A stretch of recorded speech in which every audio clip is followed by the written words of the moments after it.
itu mesti kita lihat dari perspektif jangan semata melihat kita seolah-olah membela mati tapi nggak tahu persoalannya apa. Mungkin saya pun tadinya berpikir seperti itu ya, seolah-olah Israel itu jahat banget gitu ya, tidak memberikan hak kepada Palestina, kejam gitu.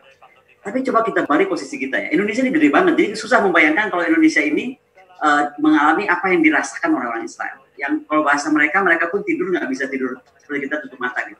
Selalu matanya sebelah terbuka karena ancaman itu tiap saat. Karena Indonesia ini besarnya 1000 kali Israel. Jadi mau Timur lepas gitu, kita cuma oke deh, Timur lepas mungkin sedihnya setahun, 2 tahun, 3 tahun gitu. Terus udah. Tanahnya segitu-gitunya gitu. Satu hal itu. Kedua, dia merasa itu janji Tuhan. Dan itu tertulis di kitab manapun yang kita percaya. Janji Tuhan bahwa mereka akan kembali ke tanah itu, bayangkan dong, di exile ribuan tahun bisa balik gitu. Sehingga buat dia itu betul-betul tanah air itu harga mati lah. Harga mati yang dibuktikan dengan segalanya, bukan kita seperti sekarang, harga mati belum dibuktikan. Jadi intinya adalah dia itu sangat sadar kedaulatan itu di atas segala-galanya, sehingga apa? Dia sangat mandiri dalam masalah surveillance, mandiri dalam masalah defense industrinya, mandiri dalam teknologi, mandiri even dalam segala aspek gitu. Itu yang membuat mereka sadar karena kedaulatan mereka itu nggak boleh terganggu sama sekali. Dan itu menurut saya menjadi pelajaran buat Indonesia yang seringkali overlook atas apa yang diberikan negeri ini, bangsa ini, negara ini, pemimpin ini, atas semua kemudahan dan kenyamanan. Jadi sekali lagi mungkin lihatnya, karena sekali lagi saya mengikuti sejarah dia itu ya, sejarah orang-orang terbuang. Kalau saya menyebutnya selalu adalah orang Israel itu orang-orang yang terbuang, tapi karena jadi Tuhan dia dikembalikan. Nah, mungkin kalau ada yang sempat ke Israel, sempatkan sekali lagi kalau nggak bisa sempat, malas lah belajar sejarah Israel untuk paham cara berpikir orang Israel, adalah main ke museum Holocaust ya. Saya cuma mau ceritakan saja di tembok terakhir di museum Holocaust. Itu tahu nggak apa yang ditulis? Dan itu saya nangis. Dia ditulis begini, ketika semua bangsa Israel dimusnahkan, ya gitu kan, dia ingat perang Nazi dan lain-lain. Dia tanya di tembok cuma tulisannya gitu, ketika bangsa Israel dimusnahkan, seluruh dunia itu kemana? Kenapa kita semua terdiam? Itu aja dulu pembukaan saya, terima kasih.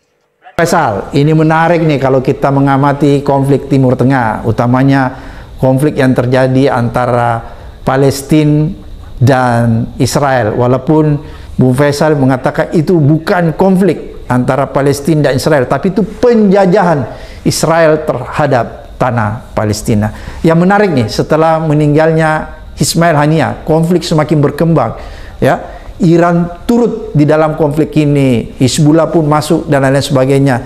Israel memperluas daerah perang sampai ke Lebanon. Bagaimana komentar menurut Bung Faisal?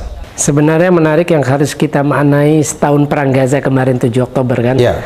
Dari 7 Oktober tahun lalu kemarin 7 Oktober tahun ini, itu ada beberapa poin yang ingin saya sampaikan. Yang pertama, poinnya itu adalah Israel sudah kalah baik secara militer, baik secara moral, baik secara diplomasi maupun di domestiknya itu sendiri. Kenapa kalah secara militer?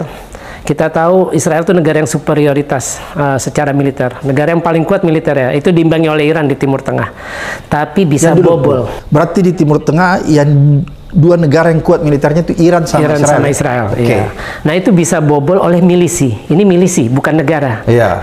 Hamas itu dengan sayap militer Brigade Izzuddin Qassam kan milisi, bukan negara. Jadi dari segi anggaran, dari segi persenjataan, dari segi pelatihan ataupun struktur atau sistem itu pasti jauh di bawah Israel. Tapi bisa bobol dengan invasi darat. Itu bahkan mereka pakai para layang juga pasukannya. Itu bisa bobol. Itu kan meruntuhkan apa sih istilahnya mitos bahwa Israel itu negara yang kuat banget gitu, secara militer, intelijennya juga ternyata bobol. Nah itu satu, itu aib buat Israel. Kemudian juga kan setelah serangan 7 Oktober, Perdana Menteri Israel Benjamin Netanyahu mengobarkan agresi militer ke Gaza. Itu kan yang dia kobarkan itu ada 3 tujuan perang. Pertama menghabisi Hamas, terus jihad Islam. 2 faksi terbesar itu di Gaza itu Hamas dengan jihad Islam dan milisi lainnya, itu satu. Yang kedua membebaskan semua sandera. Yang ketiga mendemilitarisasi Gaza, artinya tidak boleh ada lagi milisi di Gaza supaya tidak mengancam Israel agar serangan 7 Oktober tidak terjadi lagi. Sampai setahun sekarang udah lebih, ini udah tanggal 9, itu belum bisa 3 tujuan itu dicapai. Itu kan sebuah kekalahan secara militer. Terus Apa yang membuat Israel kalah lagi secara militer? Israel itu terakhir melakukan invasi ke Gaza itu ketika perang 2014, perang besar. Jadi perang yang dari 7 Oktober tahun lalu sampai sekarang itu adalah perang kelima. Perang Gaza pertama terjadi pada Desember 2008 sampai 2009. Itu yang tewas yaitu Said Siam, itu mantan dalam negerinya Palestina waktu yang Mas. Kemudian perang kedua itu 2012, sekitar bulan November. Saya 2012 Oktober ke sana, akhir Oktober.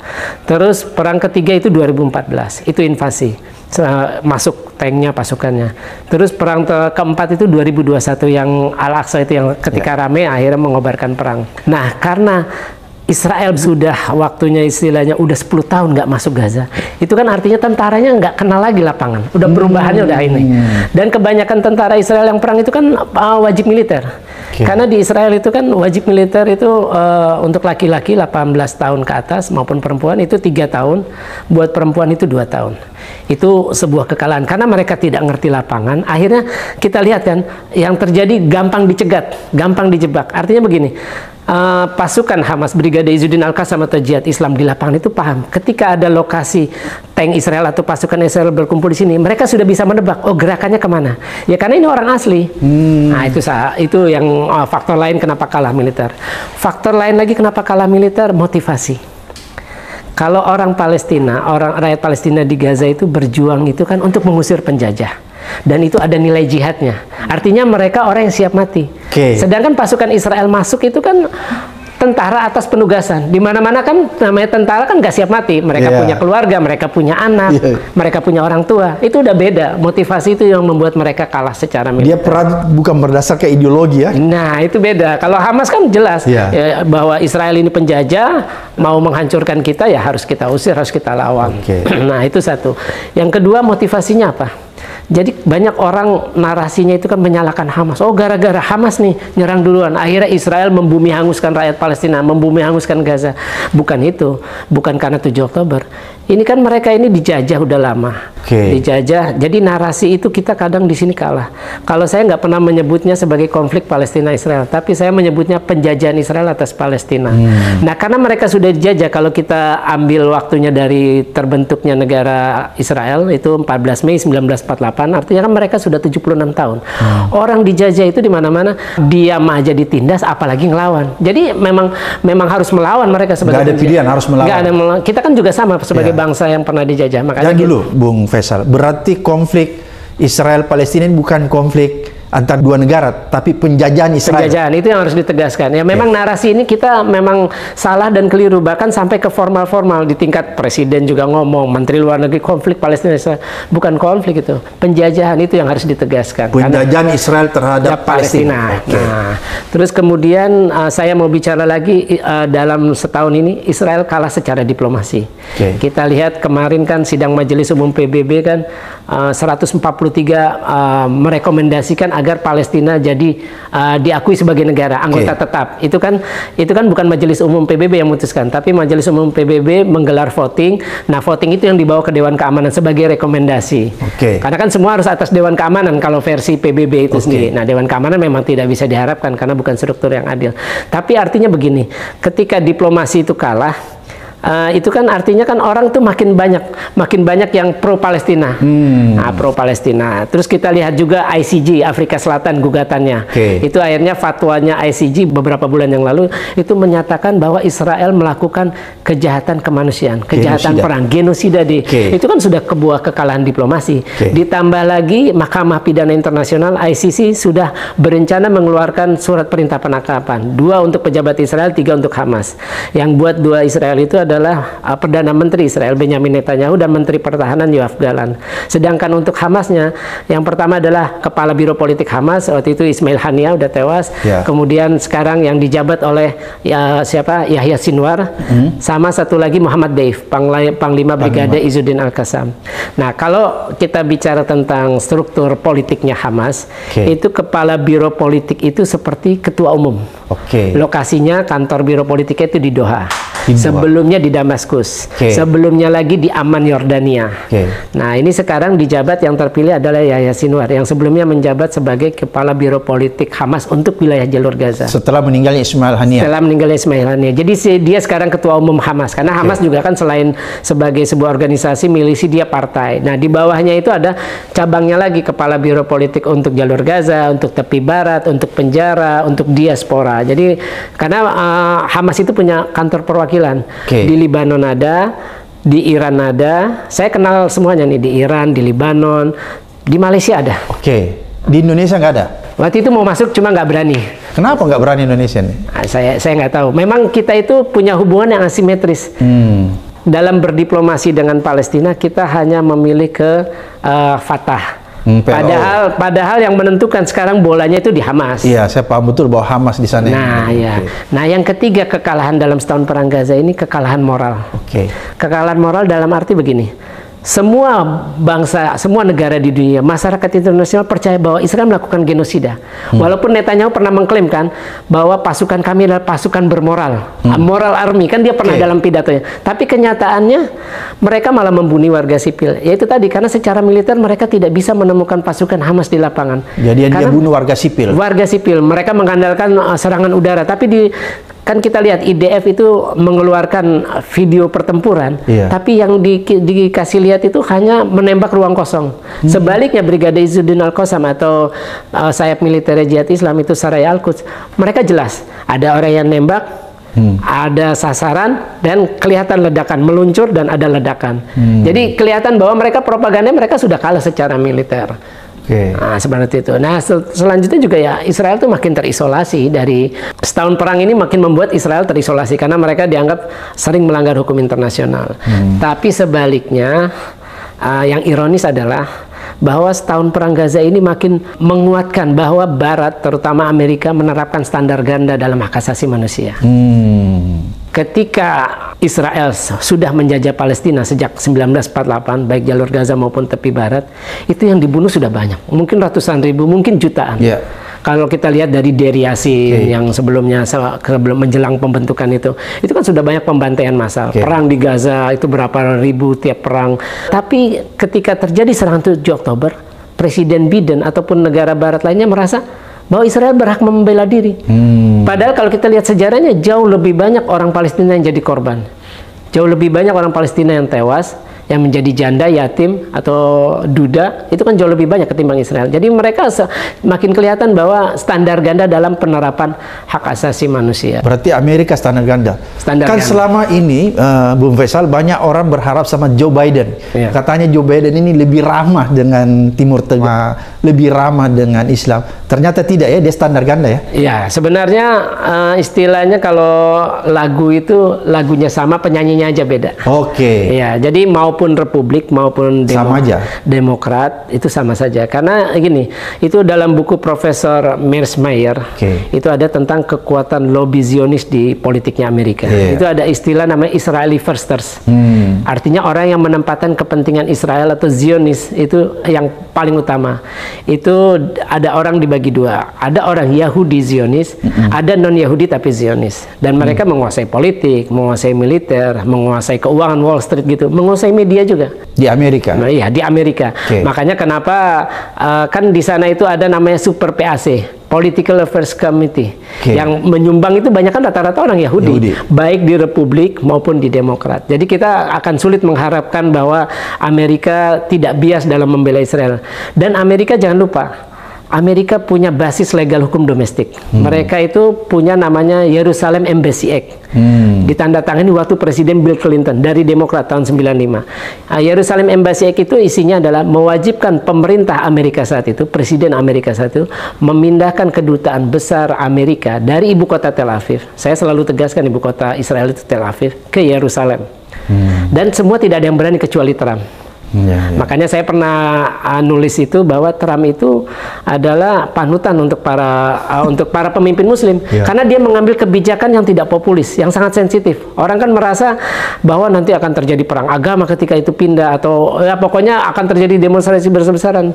Ternyata kan bisa dikalkulasi, cuma demo, kecaman, dan tidak ada yang bisa memaksa Amerika memindahkan kembali kedutaannya dari Yerusalem ke ibu kota Tel Aviv, Israel, dan malah diikuti oleh negara lain. Ada Guatemala, kalau tidak salah Paraguay, ada Honduras, terus yang ironis itu ada Kosovo. Itu negara, terakhir Papua Nugini masuk, negara ke-6. Itu Kosovo itu negara Muslim pertama yang membuka kedutaan besar di Yerusalem. Nah, ketika mengaku Yerusalem, itu artinya Amerika benar-benar mengaku Israel. Artinya begini, core dari penjajahan ini, itu adalah sama-sama berebut Yerusalem. Ya, Israel pengen Al-Aqsa nggak ada, diganti dengan Kudus Suci ketiga, kan itu gerakan Zionis. Tapi umat Islam, bukan hanya umat Palestina, punya kewajiban, karena itu kan kiblat pertama kita, tempat Nabi Isra dan kemudian lanjut Mi'raj. Harus mempertahankan itu. Nah, itulah yang membuat beratnya. Nah, sebaliknya saya mau berbicara ke konteks dalam negeri. Indonesia itu membela Palestina nggak punya basis hukum. Kan hanya pembukaan aja alinea pertama bahwa penjajahan di atas dunia harus dihapuskan. Nah, kalau kita mau balik lagi harus ada aturan turunannya dalam bentuk undang-undang. Ya, itu artinya kan yang masih dijajah kan tinggal Palestina nih, menurut perspektif Indonesia. Harusnya itu ada undang-undang membahas tentang Palestina.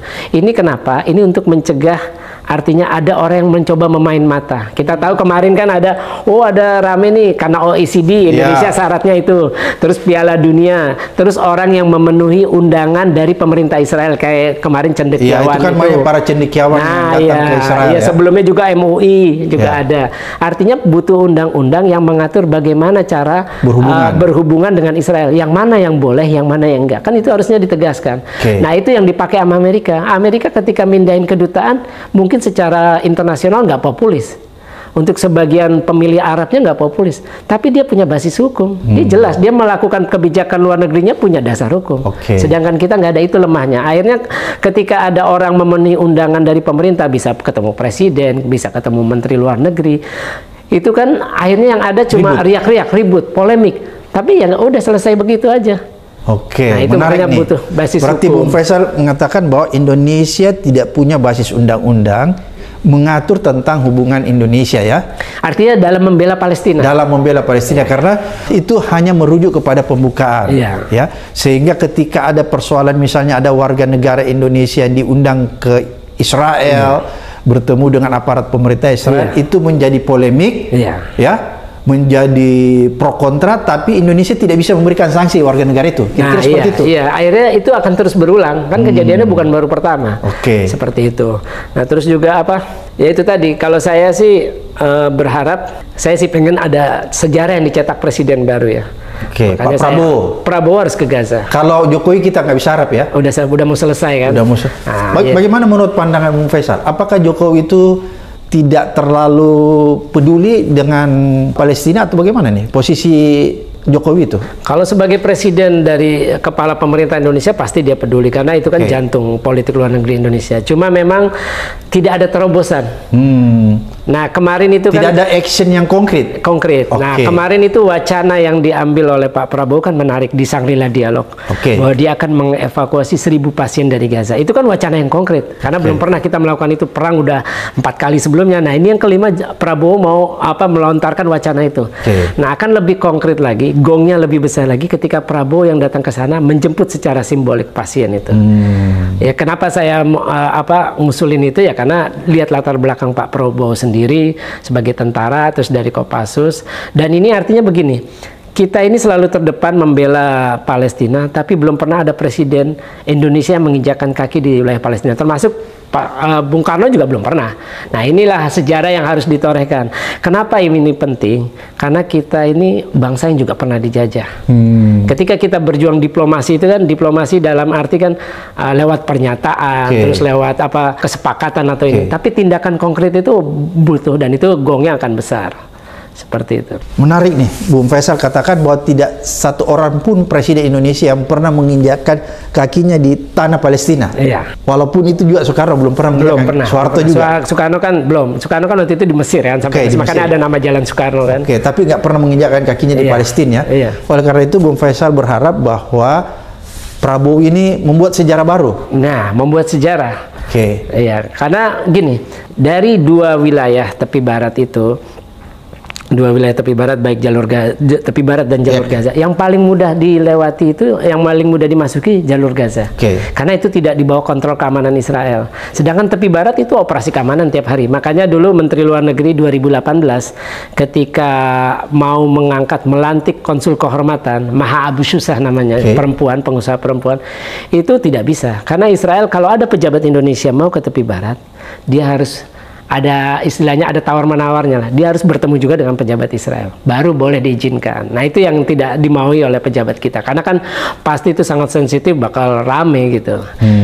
Itu sebenarnya. Dan satu lagi yang mau saya ini kan, kebijakan kita dalam soal Palestina itu kita terlalu mengikuti kebijakan asing. Maksudnya dengan kebijakan Amerika. Maksudnya solusi dua negara. Karena intinya solusi dua negara itu sebenarnya bukan aspirasi bangsa Palestina. Itu kan dimulai dibawa tawarannya itu oleh Pangeran Abdullah. Waktu itu masih putra mahkota Arab Saudi dalam KTT Liga Arab di Beirut tahun 2002. Dia bilang bahwa negara-negara Arab akan mengakui Israel kalau Palestina merdeka. Nah, itu akhirnya Raja Abdullah kan menjadi raja tahun putra mahkota tahun 2005, dia menjadi raja. Itu yang jadi itu bukan tawaran yang datang dari rakyat Palestina ya? Iya. Jadi aneh ketika kita negara yang pernah mengalami penjajahan, terus ada negara lain, sekelompok negara atau masyarakat internasional tiba-tiba ngatur nasib kita, menawarkan solusi. Oh, kamu harusnya negaranya segini. Dan banyak orang yang tidak tahu. Itu kan solusi dua negara, artinya wilayah Palestina sebelum Perang 6 Hari 1967. Itu hanya tepi barat dan jalur Gaza, sebelum Yerusalem Timur. Itu luasnya hanya 22%. Masa kita ikut-ikutan memberikan wilayah yang hanya sedikit buat bangsa Palestina? Itu hanya 22%. Itu belum dipotong dari tanah yang dirampas sama tembok pemisah. Di tepi barat itu panjangnya 750 km, dibangun sejak 2002. Nah, kalau kita mau fair, itu kan PBB pernah mengeluarkan resolusi partisi tahun 1947 yang membagi dua wilayah Palestina, satu buat orang Yahudi sebelum Israel terbentuk kan 47, sama kalau nggak salah 45 untuk Palestina, 55 atau 52 karena kan Yerusalem itu di-exclude dulu karena masih di bawah hukum internasional. Seharusnya kalau mau fair balik ke resolusi itu. Kenapa kita netapin yang versi baru tapi mengecilkan? Dan ini juga tidak akan mungkin karena ini kan hanya baru otoritas Palestina yang didominasi Fatah yang menerima dan belum pernah dibawa ke referendum. Hamas dan Jihad Islam pasti menolak. Nah, itu seperti itu. Makanya kenapa undang-undang di Indonesia itu perlu dibentuk, karena versi Indonesia mau mana kita bela Palestina ini. Karena itu tadi kan semua versi barat, konsep asing yang dipaksakan untuk menyelesaikan Palestina. Satu lagi yang aneh menurut saya, kenapa solusi dua negara ini tidak akan mungkin tercapai, terwujud. Abbas itu secara konstitusi menjabat 4 tahun. Dia menjabat 2005 setelah Arafat meninggal 11 November 2004. Harusnya 2009 habis. 2009 artinya dia presiden secara konstitusi udah nggak konstitusional. Nah, terus yang kedua, ketika perang Gaza ini ada hasil polling, itu 80% rakyat Palestina ingin Abbas mundur. Bagaimana mungkin solusi dua negara itu bisa terwujud sedangkan pemerintahnya tidak konstitusional dan rakyatnya sudah tidak suka 80%. Nah, kita sebagai negara demokratis aneh. Kita bekerja sama memaksakan konsep, ikut maksain konsep solusi dua negara ke pemerintahan yang sudah konstitusional dan tidak disukai warga. Bagaimana mungkin itu bisa berjalan kan itu? Jadi seharusnya sebenarnya konsep tentang perdamaian yang datangnya dari negara luar, ya itu tentang Palestina, itu harusnya lahir dari masyarakat Palestina sendiri ya. Iya. Dan itu yang susah, karena kita tahu dua faksi terbesar, Hamas dengan Fatah aja sampai sekarang nggak bisa bersatu. Belum bersatu, karena mereka beda ideologi. Fatah mau kompromi, makanya sebagian orang kayak Profesor Menahem Klein dari Bar Ilan University, ketika saya wawancara, dia bilang Fatah itu atau otoritas Palestina itu ya cuma kepanjangan tangan dari penjajahan Israel di Palestina. Nah, sedangkan Hamas kan nggak mau. Jihad Islam juga nggak mau, apalagi orang-orang yang menjadi korban, anak-anak yang lihat orang tuanya, ibunya dibantai, tewas dibunuh Israel, kan itu hanya melahirkan pejuang-pejuang baru. Artinya perang yang terus berlangsung, operasi keamanan yang terus berlangsung, genosida yang terus berlangsung dilakukan Israel hanya akan melahirkan pejuang-pejuang baru. Bagaimana mungkin kita mau mendamaikan keduanya, sedangkan ada ya istilah tanda kutip dendam lah, karena keluarganya jadi korban, pamannya jadi korban, temannya jadi korban, saudara jadi korban. Itu sangat tidak mungkin. Jadi ya itu tadi, akhirnya saya kesimpulan Palestina negara hayalan ya itu tadi, sulit terwujud. Tambah lagi sekarang begini. Kalau kita lihat faktor eksternal kayak PBB, itu kan Dewan Keamanan. Tapi Dewan Keamanan kan udah lama impoten. Israel bukan baru melanggar hukum internasional. Sudah sejak dari berdiri aja dia rebut Yerusalem Barat. Karena kan awalnya itu Yerusalem Barat maupun Timur di bawah hukum internasional. Tapi kan dia rebut 1948 ketika Perang Arab. Dan itu dibiarkan oleh Amerika. Dan itu dibiarkan oleh Amerika. Jadi benar-benar nggak bisa diharapkan. Nah, satu lagi yang membuat akhirnya sampai kesimpulan Palestina itu adalah kita tahu yang Yerusalem tadi kan faktor agama, itu sangat sulit kalau udah faktor agama. Terus kemudian keadaan global ini kan sudah mulai ada ancaman yang mengancam peradaban manusia, kayak pandemi kan, kayak COVID kemarin kan orang nggak ada yang mikirin Palestina. Semua kohesif global itu bagaimana menangani pandemi. Belum lagi ada perlombaan senjata pemusnah massal. Iran itu kemarin kabarnya barusan melakukan uji coba senjata nuklir sampai menimbulkan gempa berkekuatan 4,6 skala Richter seismiknya. Nah, itu belum lagi pemanasan global. Akhirnya nanti ketika dunia menghadapi persoalan-persoalan yang mengancam peradaban manusia, Palestina itu hanya akan menjadi localized. Karena kita juga bingung mau mulai dari mana Palestina. Ketika orang bicara solusi dua negara, kita pun, saya berbicara ya, karena nggak ada terobosan. 57 negara berpenduduk mayoritas Muslim anggotanya. Itu aja nggak bisa maksa Israel cabut blokade dari Juni 2007. Terus bagaimana mau berbicara Palestina merdeka, sedangkan tembok pemisah aja kita nggak bisa paksa Israel untuk robohkan itu. Ya itu. Oke, Bung Faisal. Jadi walaupun ada negara-negara yang seharusnya bisa melakukan tekanan terhadap Amerika maupun Israel untuk memaksa dia, katakanlah dia keluar dari Gaza atau merubuhkan tembok, itu kok sampai detik ini tidak bisa dilakukan. Apa yang menyebabkan sehingga begitu kuat negara-negara tidak berdaya? Ya, itu semuanya namanya dalam hubungan internasional kan semua negara menjalin relasi itu atas dasar kepentingan nasional masing-masing. Nah, saya melihat itu sampai sekarang ada 13 negara Muslim yang memiliki hubungan diplomatik dengan Israel. Saya ambil contoh yang paling besar lah, Turki. Itu kan Erdogan, banyak pendukungnya lah menganggap dia dan kita selalu berharap sama Erdogan. Tapi kan cuma retorika. Padahal anehnya begini, ironisnya begini, ketika perang Gaza itu kan kayak Kolombia memutuskan hubungan diplomatik. Spanyol yang tidak pernah mengakui Palestina mau mengakui, Norwegia, Irlandia. Nah, sebaliknya negara Muslim tidak ada yang mengambil keputusan substansial memutuskan hubungan diplomatik. Kenapa itu penting? Itu akan menjadi tekanan bagi Israel. Ketika Israel mampu menggait, merangkul negara-negara Muslim membina relasi resmi dengan mereka, itu kemenangan diplomasi. Karena OKI itu dibentuk setelah pembakaran Masjidil Aqsa tahun 1969, itu kan tujuannya untuk memerdekakan Palestina. Tapi sampai sekarang enggak. Malah makin banyak yang menjalin hubungan. Udah ada 13 negara Muslim, belum yang menjalin hubungan diam-diam, belum yang sedang proses. Karena kan ada spekulasi keserangan 7 Oktober itu untuk menggagalkan pembukaan hubungan resmi antara Arab Saudi dengan Israel. Kan ada spekulasi yang berbicara seperti itu. Jadi memang sangat ironis, tidak ada negara Muslim, ya Uni Emirat Arab yang berdasarkan perjanjian Ibrahim 2020 kan, Uni Emirat Arab, Bahrain, Maroko, walaupun sebagian besar rakyatnya tidak mendukung, tapi ya itu tadi penguasanya kan punya kepentingan seperti itu. Iya kan, padahal sebenarnya kita berharap nih negara-negara Islam yang tergabung di dalam OKI yang punya kekuatan ya, seharusnya dia mampu mendesak Israel atau mampu mendesak Amerika sebagai negara yang selama ini membackup full ya Israel. Kali itu dilakukan kan pasti paling tidak bisalah ya, paling tidak mungkin Israel bisa peranan keluar dari Gaza atau merubuhkan tembok pemisah, tapi ini kan tidak dilakukan. Sekarang kita seperti yang tadi Bung Faisal katakan, kita ada harapan misalnya terhadap Turki yang nyata-nyata dianggap mewakili negara-negara Islam yang paling kuat ya, dipersonifikasikan paling kuat, punya bargaining position kuat karena dia juga bagian dari negara-negara Eropa. Kenapa Erdogan tidak melakukan? Ya itu tadi masalah kepentingan nasional. Masalah kepentingan nasional. Karena walaupun perang Gaza, hubungan dagang Turki Israel itu tetap jalan. Kalau kita mau baca, kalau negara-negara Muslim itu mau, ini kan kita penguasa negara-negara Muslim itu, terutama negara Arab Teluk, ada 6, Arab Saudi, Uni Emirat Arab, Bahrain, Kuwait, Qatar, dan Oman. Itu kan semua penghasil produksi minyak, dan minyak masih menjadi energi primer industri dunia dimanapun, termasuk di Barat. Itu kalau belajar dari Raja Faisal waktu perang Yom Kippur 73, dia kan mengembargo minyak, nggak akan mau kirim ke Amerika, ke negara Barat. Itu bisa menghentikan perang. Sebenarnya itu kalau mau, tapi kan itu yang tidak dilakukan.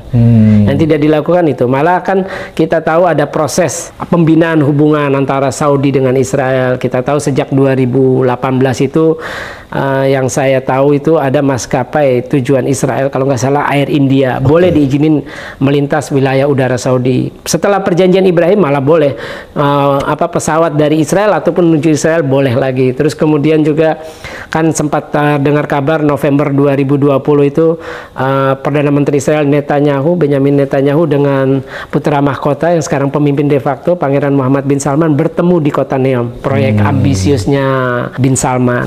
Terus juga ada kunjungan 50 pengusaha Yahudi di Madinah. Saya pernah wawancara, jadi mereka menanam kurma. Kan dulu kan zaman Nabi ada kebun kurma orang Yahudi. Jadi mencoba mengulang sejarah. Jadi saya wawancara, namanya itu Edwin Shuker. Edwin Shuker, pengusaha dari London. Nah, dialah salah satu yang memimpin perjalanan ke Arab Saudi itu sendiri. Jadi memang kembali lagi masalah ekonomi ya. Iya, masalah ekonomi. Jadi begini, ketika COVID itu kan salah satu yang kenapa ada negara-negara Arab itu tertarik membina hubungan dengan Israel itu, ini masalah ada ketahanan pangan. Kita tahu gurun itu kan susah kan. Nah, Israel itu terkenal dengan teknologi pertaniannya kan. Yang salah satu yang terkenal kan irigasi tetes. Kemudian juga kesehatan. Saya punya teman baik itu salah satu direktur di Rumah Sakit Sheba Medical Center. Itu dia bilang sebelum ada hubungan diplomatik, banyak pangeran dari negara-negara Arab Teluk yang kaya itu berobatnya ke Israel, Sheba Medical Center. Gitu. Bahkan saya pernah juga ada di Indonesia juga yang punya kenalan nggak? Ada di sana, saya bilang, ya ini berobat. Ya memang teknologi kesehatan, karena Sheba Medical Center untuk ke-6 tahun berturut-turut menjadi rumah sakit terbaik di dunia. Nomor 2 setelah John Hopkins. Itu memang rumah sakit terbaik. Dan smart.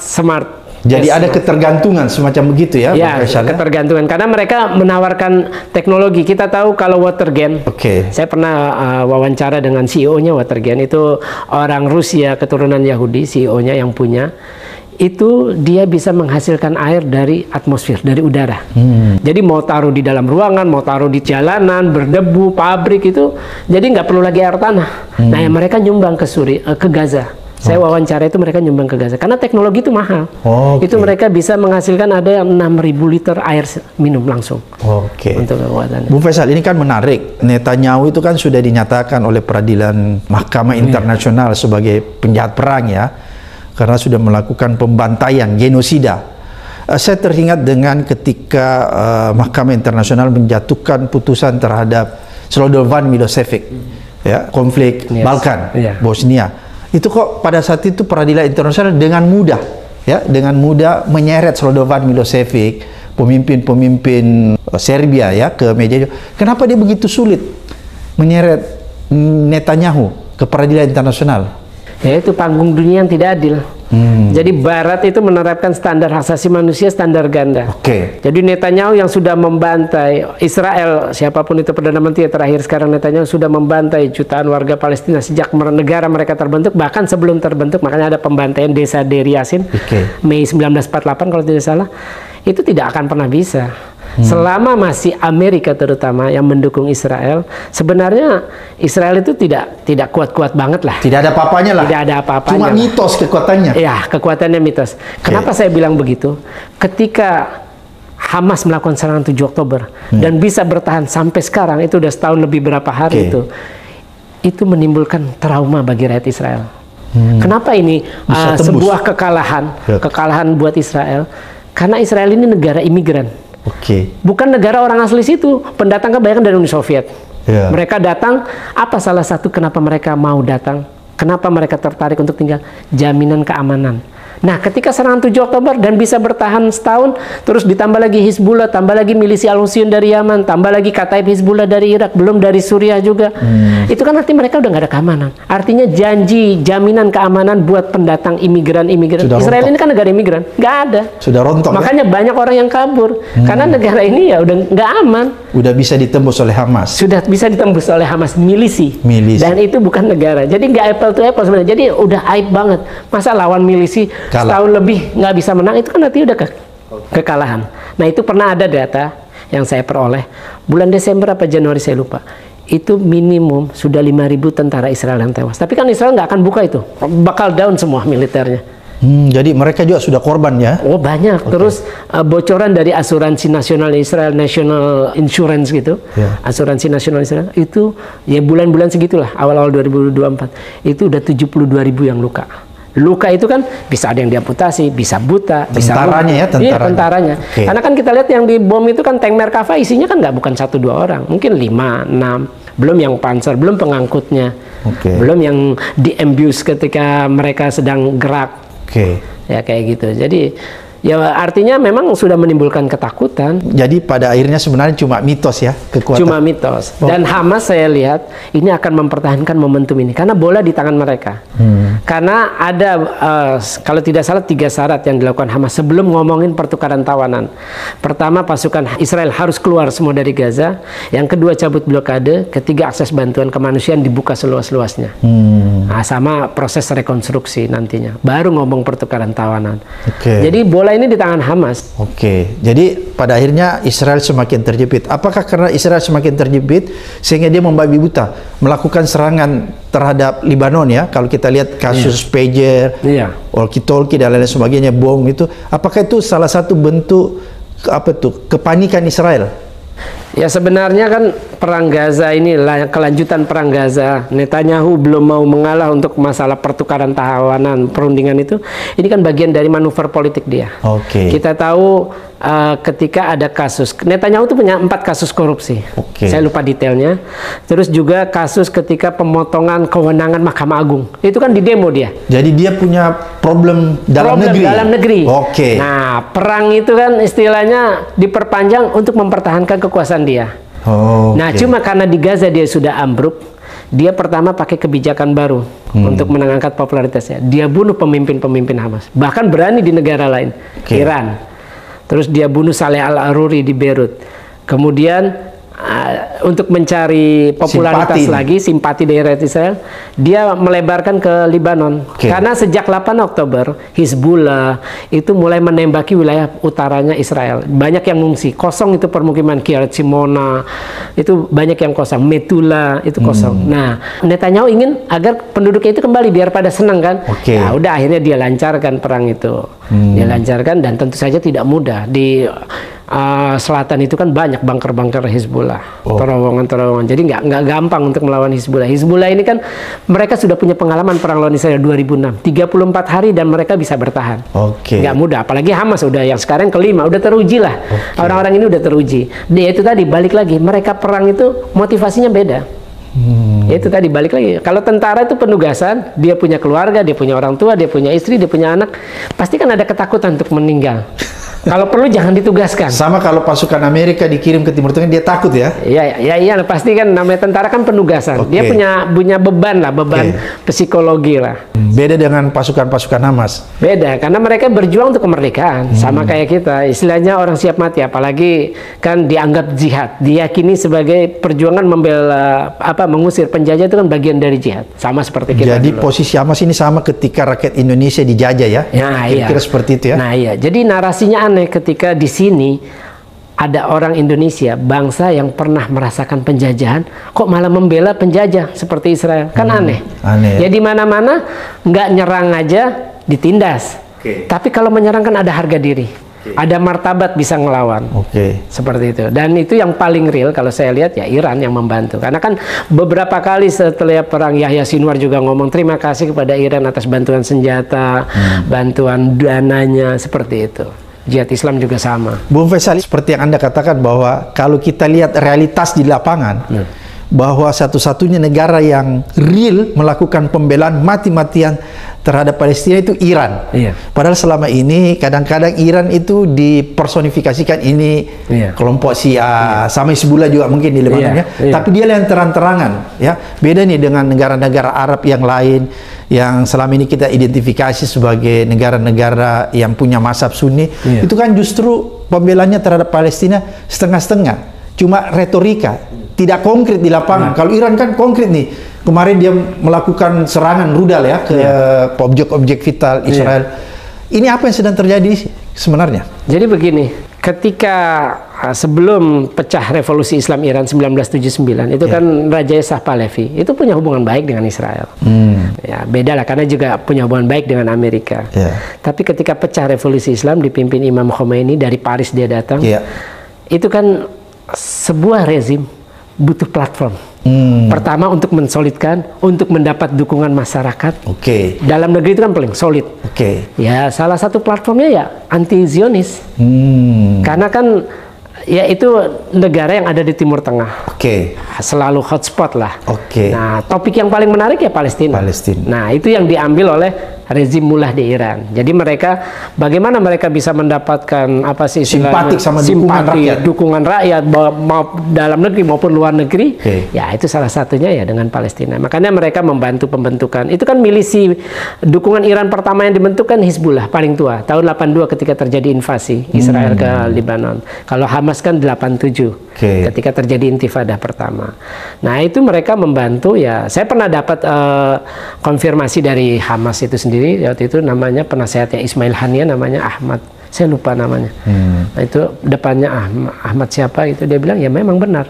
Dan ketika perang 2021 Yahya Sinwar juga ngomong.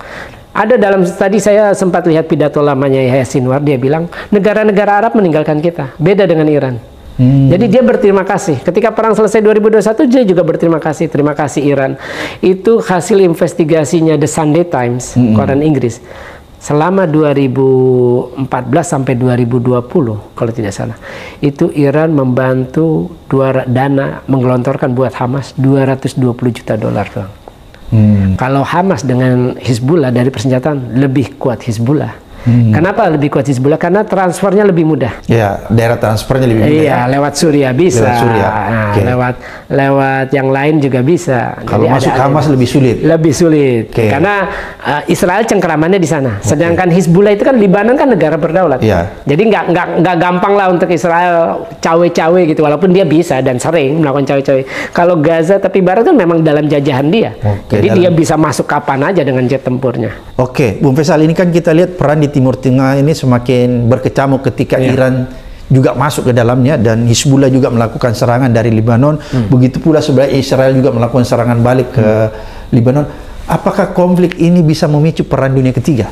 Terakhir itu ada laporan dari teman saya. Teman saya itu wartawan investigasi terbaik di Israel. Sekarang dia tugasnya di Amerika. Namanya Barak Ravid. Dia yang nulis Behind the Scene Abraham Accord.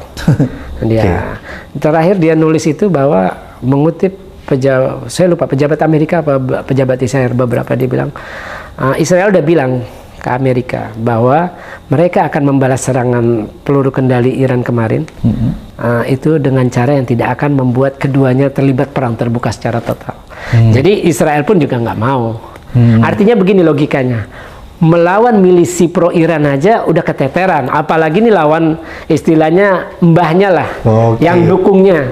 Lawan milisi bukan negara aja udah keteteran, apalagi melawan Irannya melawan Irannya. Dan saya yakin Iran sama Israel itu nggak akan ini lah, perang terbuka nggak akan mau, karena kan sama-sama kalau lihat dari kemarin berita mereka sudah diyakini uji coba senjata nuklir. Artinya dua negara ini walaupun Israel belum mengakui mereka udah punya senjata nuklir. Kalau udah nuklir perang kan peradaban manusia hancur. Karena saya pernah baca kekuatan nuklir saat ini itu 100.000 kali lebih kuat daya hancurnya ketimbang bom Hiroshima dan Nagasaki. Jadi saya masih percaya.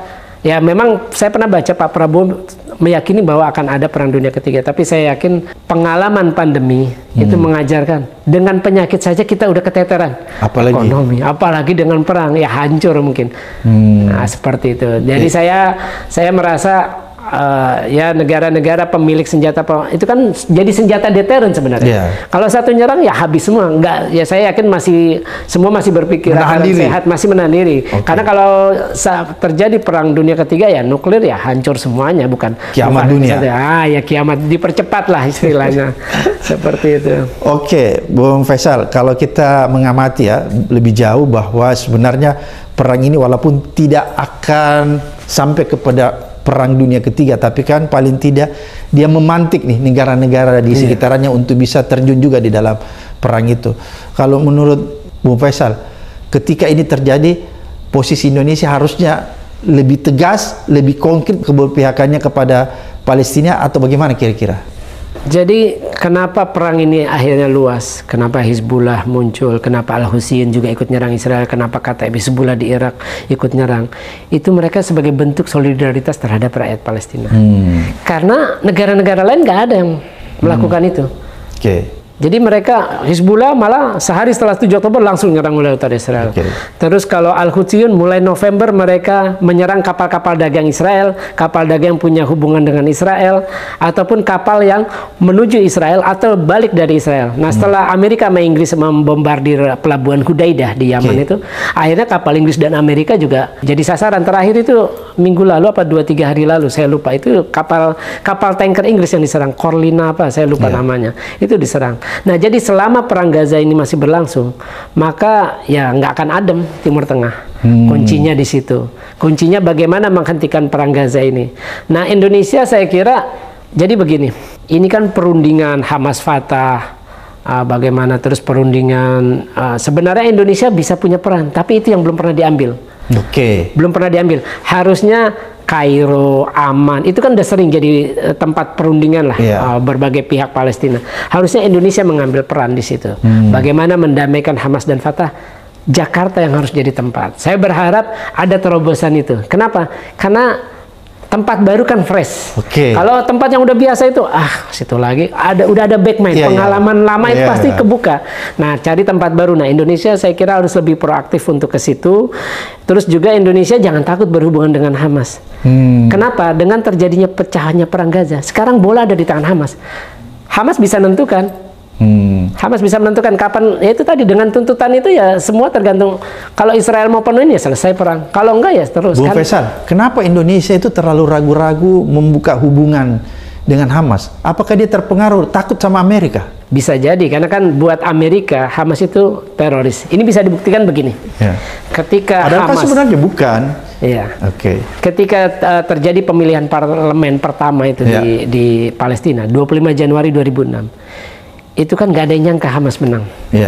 Ternyata menang. Waktu itu padahal udah ada pemantau independen dari Eropa. Hamas menang, Perdana Menterinya Ismail Haniyeh, Menteri Luar Negeri yang saya kenal tuh, salah satu pendiri sekaligus pemimpin paling senior. Di atasnya Ismail Haniyeh. Kalau Ismail Haniyeh kemarin teras umur 64, ini umurnya 79 tahun ini. Mahmud Zahar. Dia datang 2007. Ngadain jumpa pers, sempat datang, jadi diterima sama Indonesia.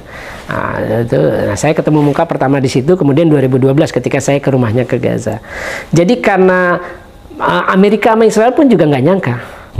Nah, ketika menang, nah itu nggak diterima sama Amerika sama Israel. Jadi karena menganggap ini organisasi teroris, karena selalu menyerang Israel, karena anti terhadap eksistensi Israel. Nah itu makanya mungkin itu yang ditakutkan pemerintah Indonesia kalau kita terlalu kelihatan bela Hamas, karena di lapangan masyarakat ngirim ke Gaza itu kan di sana yang berkuasa Hamas. Betul. Nah seperti itu. Nah, mungkin secara pemerintah jaga itu. Kalau menurut saya sih ya nggak usah, pemerintahan mendatang ya harus berimbang.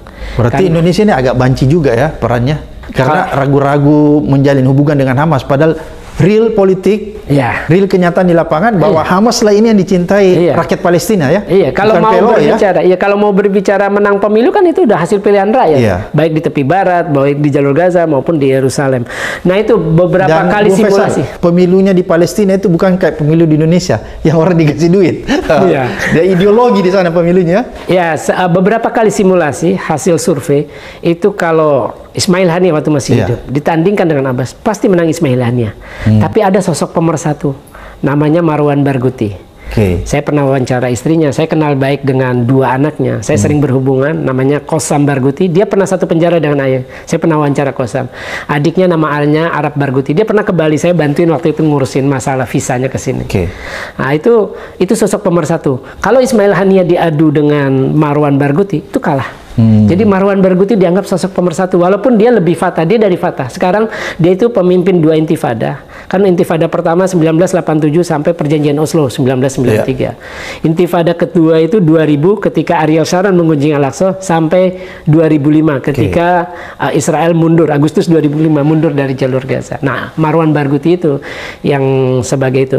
Nah, memang seharusnya pemerintah Indonesia tidak berpikir ala Barat. Karena Hamas ini faksi terbesar setelah berdua, seimbang lah dengan Fatah kalau dari jumlah, bahkan pengaruhnya lebih besar, terbukti mereka menang pemilu. Dan mereka tidak diakui kan gara-gara Amerika sama Israel nggak mau mengakui. Akhirnya Fatah diojok-ojok, terjadi pertempuran saudara kan, ketika Fatah mundur. Kan sempat ada Maret kalau nggak salah, Maret 2007 ada kesepakatan di Mekah. Oke, kita bikin pemerintahan bersama, tapi tetap aja perang. Akhirnya Juni Fatah keluar dari Gaza, udah diblokade sama Israel. Jadi harusnya pemerintah Indonesia tetap mengakui kekuatan-kekuatan politik dominan, ya kan paling besar faksinya Fatah Hamas. Jadi nggak, pemerintahan mendatang ya harus fair, harus juga berhubungan. Jadi jangan terlalu takut dengan label Amerika atau Israel menyatakan teroris. Artinya begini, kalau kita ikut narasi itu, berarti kita lupa kita bangsa yang pernah dijajah. Di mana-mana melawan penjajah pasti dicap teroris. Kan gitu. Kita dulu juga bangsa kita dicap teroris sama Belanda, dicap teroris sama Jepang karena berani ngelawan. Tapi melawan itulah yang membuat harkat dan martabat sebuah bangsa itu ada.